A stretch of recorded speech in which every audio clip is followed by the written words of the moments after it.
Hey, what's up, guys, and welcome back. So, in this lecture, now we're going to be working up with the online server. So, if you take a look at the first lecture of the course, then I told you that this course is divided into three sections: the beginner section, the intermediate section, and the advanced section.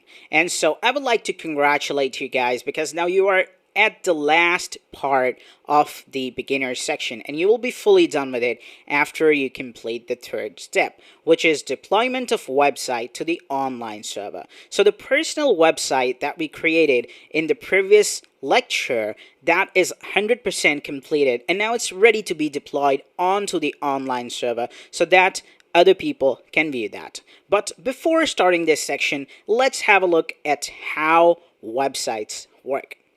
So basically, websites work with two behavior: the request and the response. These are the only two behavior the websites work. There are zillions of websites, and all of these websites behavior is the same. Let's have a look at a website.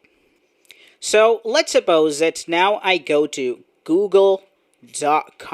Now when I hit google.com and I hit enter, then the Google page is actually loaded, and right here it is. This is basically a request that was sent to the Google server, and now the website is loaded in my browser right here, which is the response. So let's have a look at this diagram right here. So when we type in google.com, the request is sent to the Google server. Now the server processes that request, and then it responds the Google homepage onto the client or to the computer. Now let's suppose that I search for Udemy right here on Google. Now Udemy query is actually sent to the Google server, and now the Google has sent this response, and now this whole page is right here as the response. So this is how basically everything works. Whatever website you go to facebook.com, you log in. So that login credentials are actually sent to the server. It is verified onto the server, and then the response is actually given back. So, in other words, an online server is a computer software that is stored in hardware and that accepts requests and sends a response back to the computer. So server accepts the request and sends the response back to the computer. So now this is an image of a server right here. You can see that there are so many servers right here, and they are managed by a single computer where you can monitor all the servers, you can shut down a server, you can restart a server, and so on and so forth.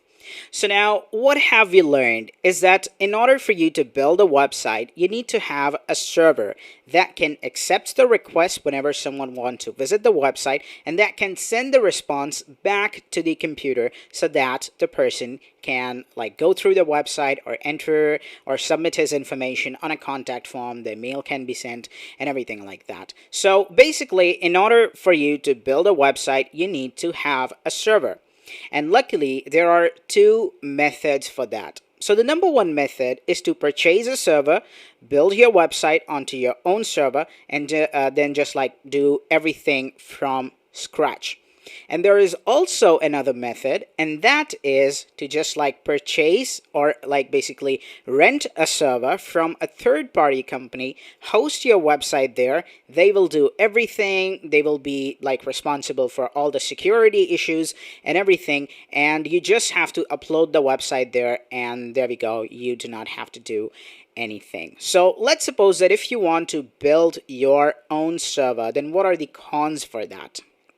So if you want to host your website on your own computer using your own server, then there are so many cons for that. And the very big con is that is going to be very costly. First of all, you have to purchase a server, and then you have to just get a very high-speed internet connection with almost maybe 100 GB per month for a single website. Along with that, you have to keep that server powered on anytime, so the electricity cost is also going to be there.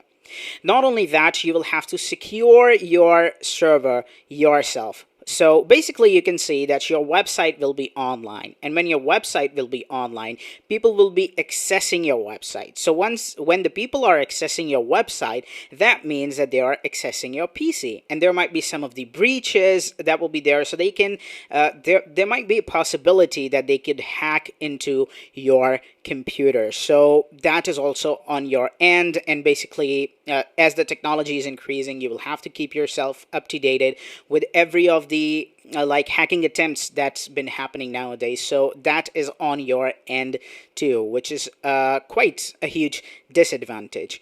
Also, there is no customer support, which means that if anything goes down, then that is on your end and you are responsible for it. There is no one there to support you. And the last but not the least is the total cost. So for the first year, it will cost you $3,450, and later that year, it will cost approximately $450 per year. So hosting your website by purchasing your own server, hosting it there is quite really very costly, and I would not recommend you to do that.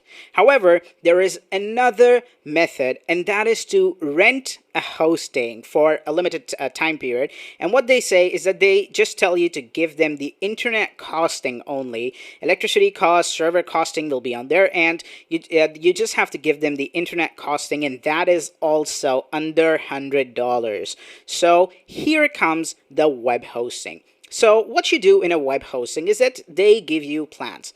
Like, let's suppose that they tell you that you can build unlimited website, you can have unlimited storage, your website will be live 99% of the time, and there also will be a customer support. Along with that, they will also give you free domain, free SSL, and everything right here for just $83. So their 1 year plan cost $83 and their 3 years plan costs $178. So if you go for the 1 year plan, you just have to pay this, and if you go for a 3 year plan, then they are taking like 2 year plan money from you and they are giving you one whole year for free. So I would highly recommend you to go with that, because if you purchase a 3 years plan, then you do not have to worry about the web hosting at all, and everything will be handled by them and you can get your business up and running. Similarly, they also give you the 30-day money-back guarantee, which means that you can purchase the plan for them, and if you do not want to build a website or you do not need it anymore for the whole 30 days, then you can contact them and they will give all your money back. Now, this plan is for this plus plan that offers unlimited website, and we will be going up with this particular plan. So now let's have a look at how web hosting works. Basically, web hosting company give you the cPanel. That is the control panel, and you will be able to manage your website completely with that. Now, what is a cPanel? When you install Windows on a computer, you are basically given a GUI, that is graphical user interface, and there you can manage everything. Like, you can click on the My Computer, you can go to the local disk D, and you can open up any of the file. Like, this is how it's worked, right? So similarly, the cPanel is exactly same, where they provide you everything. So you want to go to the file manager, you can click on that and you can upload the files. You want to go to the databases for the phpMyAdmin, create a new database, delete any database, they give you the option for that. And you want to create your email account like info@domain.com. You can also do that. Along with that, they give you the free customer support. And last one is the free SSL, that is the security. So they also give you that as well, which is a very cheap, and the total cost is only $83 per year. So in the next lecture, now we will be purchasing the web hosting from this company, and we will be going up with this particular plan, and in no time, your locally hosted website will be online.